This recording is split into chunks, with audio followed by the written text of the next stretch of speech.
Nós estamos dando início à celebração da Semana Santa, estes dias em que nós teremos a oportunidade, através da liturgia, de nos tornarmos contemporâneos dos acontecimentos da vida de nosso Senhor Jesus Cristo, que nos trouxeram a graça da nossa salvação e da nossa redenção. Na primeira parte desta celebração de hoje, com a bênção e a procissão dos ramos, nós tivemos a oportunidade de nos tornarmos, todos nós, contemporâneos desta cena da vida de nosso Senhor Jesus Cristo, quando ele entrou na cidade santa de Jerusalém para aí viver os últimos acontecimentos da sua vida neste mundo. Nós somos convidados, através da nossa procissão de ramos, a nos associarmos, tomarmos parte com Jesus nesta sua entrada triunfal em Jerusalém. De fato, olhando para os textos da palavra de Deus, nós percebemos que a entrada de Jesus na cidade santa de Jerusalém, ela ocorre justamente como eram feitas as entradas triunfais daqueles que seriam coroados reis de uma nação. Jesus, de fato, entra em Jerusalém para ser coroado como rei, como nosso mestre, como nosso Senhor, como aquele que doa voluntariamente a sua vida em sacrifício por cada um de nós hoje aqui presentes. Na liturgia antiga da igreja, quando a procissão do Domingo de Ramos chegava à igreja, a igreja estava fechada e o sacerdote, ele batia a porta da igreja com o madeiro da cruz, né? E esta se abria, né? Era um gesto da liturgia antiga que simbolizava a pessoa de Jesus que bate a porta do coração de Deus para que este abra e nós possamos entrar neste grande mistério do seu amor por cada um de nós, revelado em seu Filho Jesus. Mas era também um gesto que simbolizava, de um outro modo, Deus batendo a porta do nosso coração e pedindo passagem, pedindo entrada na vida de cada um de nós. Meus irmãos e minhas irmãs, esses dias santos e abençoados que nós vamos viver, Deus continuará a insistir, a bater a porta do nosso coração, esperando entrar, esperando acolher a cada um de nós, esperando ser acolhidos por nós. Ele quer entrar na nossa vida, quer partilhar daquilo que somos, daquilo que vivemos. Ele quer oferecer a vida de seu Filho Jesus por cada um de nós. Este domingo, ele é conhecido como Domingo de Ramos e da Paixão do Senhor, porque é o único dia na liturgia da igreja, em um domingo, em que se lê, se proclama o Evangelho da Paixão de nosso Senhor Jesus Cristo. O outro dia é a Sexta-feira Santa, mas que não é dia de preceito, nós não temos a obrigação de ir à Santa Missa. Aliás, na Sexta-feira Santa não se celebra a missa, somente a celebração da paixão do Senhor.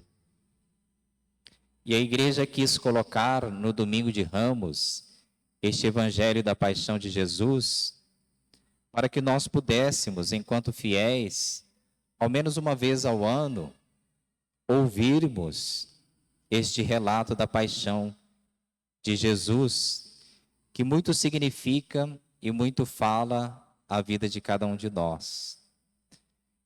Este ano nós ouvimos o relato da paixão segundo o evangelista Lucas. Cada evangelista tem a sua característica particular, o seu modo particular de narrar a paixão de Jesus. E Lucas não é diferente. Nós ouvimos aqui a versão breve, mas eu convido vocês depois em casa e durante essa semana a lerem, meditarem sobre a paixão de Jesus, lendo a versão maior, que são os capítulos 22 e 23 do Evangelho de Lucas. Vocês terão tempo durante a Semana Santa para lerem ao menos esses 2 capítulos do Evangelho de Lucas, que narram a paixão de Jesus, e descobrirem as riquezas particulares que o evangelista Lucas coloca ao narrar a paixão de Jesus. Eu queria falar aqui apenas de uma, a outra eu vou deixar vocês lerem, meditarem e refletirem em casa. É uma que nós não ouvimos aqui, porque nós lemos a versão breve. Para Lucas, a paixão de Jesus, ela se inicia já no momento em que Jesus celebra a sua última ceia com os seus discípulos, onde ele se entrega voluntariamente à experiência da paixão. Após aquele momento, Lucas descreve que Jesus se dirige a uma região chamada do Monte das Oliveiras, ao Horto das Oliveiras, onde ele é acompanhado pelos 3 discípulos que sempre o acompanhavam, Pedro, Tiago e João. E ali Jesus convida eles a orarem, vigiarem, para não caírem em tentação. Jesus se distancia um pouco deles e de joelhos começa a rezar. E Lucas nos dá uma característica muito particular aqui, que só tem no evangelho dele. Lucas diz que enquanto Jesus rezava, tamanha era a dor, o sofrimento, a agonia de Jesus naquele momento, Lucas diz que ele chegou a suar sangue, porque ele sentia e carregava o peso do pecado de toda a humanidade, o peso do meu pecado, o peso do pecado de cada um de nós aqui hoje presente. Jesus entrou em agonia naquele momento, e a sua agonia foi tamanha que Lucas diz que ele suou sangue. Naquele momento a palavra de Deus diz que Deus, Pai, vendo o sofrimento de seu filho Jesus, vendo a sua agonia, a sua angústia, Deus envia um anjo para consolá-lo e confortá-lo naquele momento da sua agonia. Isso significa, meus irmãos e irmãs, que Deus Pai não abandona seu Filho Jesus Cristo no momento da sua dor, da sua paixão, da sua agonia, do seu sofrimento. Deus envia um anjo para o sustentá-lo na oração. Porque os discípulos que Jesus tinha levado consigo já haviam dormido. Jesus levou eles e pediu para que orassem e vigiassem para não cair em tentação, mas eles dormiram. O que essa cena, que às vezes pode passar despercebida na vida de cada um de nós, quer falar para cada um de nós, sobretudo nessa Semana Santa que nós estamos agora iniciando? Se talvez hoje você esteja angustiado, sofrendo, esteja em agonia, esteja lutando contra um pecado na sua vida, hoje Deus está dizendo para mim e para cada um de vocês que Ele está ao nosso lado no momento do nosso sofrimento, no momento da nossa dor, da nossa agonia, no momento que nós temos que carregar a nossa cruz para seguir Jesus. O anjo que Ele enviou para consolar o seu Filho Jesus é o anjo que Ele envia à vida de cada um de nós, nos momentos de dores, sofrimentos, provações, angústias e lutas da nossa vida. Ainda que você não sinta, Deus está ao seu lado. Ele entra no mistério do seu sofrimento, da sua dor, da sua lágrima. Ele se coloca junto de ti para te consolar, confortar, para que você possa passar pela experiência da prova, da dor e do sofrimento. Tenha esta certeza na sua vida.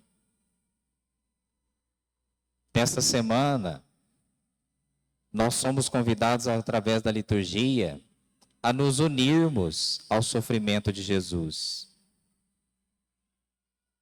a sermos participantes desse sofrimento,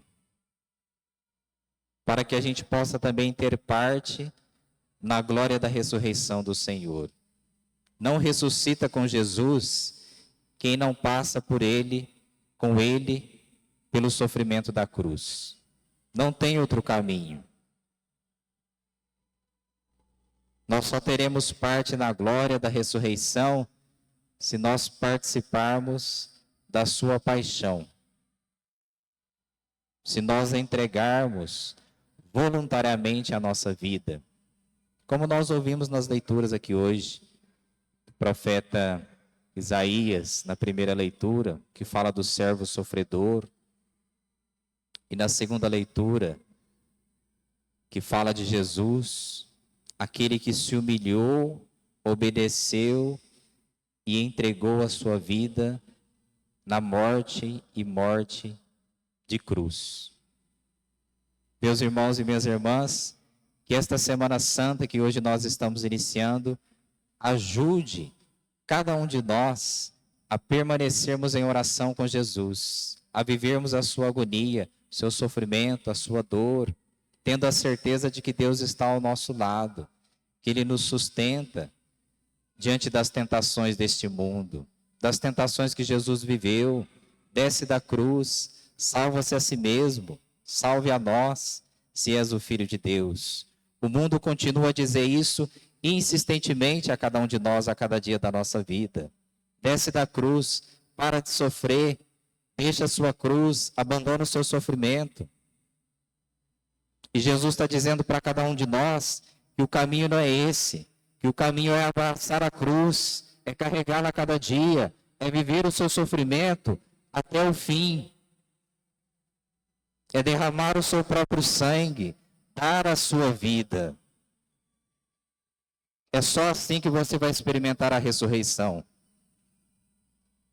Ele está nos ensinando que o sofrimento não é a última palavra sobre a vida de cada um de nós, mas que é preciso vivê-lo, é preciso crescer com ele, É preciso mergulhar profundamente nele para aí descobrir a riqueza de uma vida escondida na doação e na entrega do seu próprio ser e da sua própria caminhada. Que nós possamos viver intensamente esses dias santos. Não são feriado, não são dias de descanso. É a semana de nós passarmos na igreja, a semana inteira, rezando, vigiando. Não é tempo de passear, de descansar. Isso você faz em outras épocas do ano. Esses dias, você é convidado a ficar com Jesus, a vigiar e orar nesses dias, para não cair em tentação. Permaneça com Ele. Viva com Ele esses dias com intensidade, para assim encontrar nele a vida escondida que Ele tem a dar a cada um de nós. A vida eterna, a vida da glória futura no reino dos céus. Louvado seja nosso Senhor Jesus Cristo.